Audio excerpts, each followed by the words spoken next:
advisory is no longer in effect. West winds of 20 to 30 miles per hour with gusts between 50 and 60 miles per hour will occur after the frontal passage.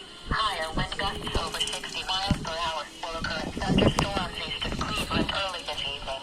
Timing: the stronger winds will arrive with and behind the cold front. The front will reach northeast Ohio between 8 and 10 p.m. and northwest Pennsylvania around 10 p.m. or shortly after.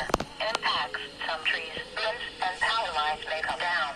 A high wind warning is issued when sustained winds of 40 miles per hour are expected for at least an hour, with gusts of 58 miles per hour or greater at any time. Damage to trees, power lines, and property are possible with wind of this magnitude. If you have a high-profile vehicle, be extra careful until the wind subsides. Stay tuned to Weather Radio for further details or updates.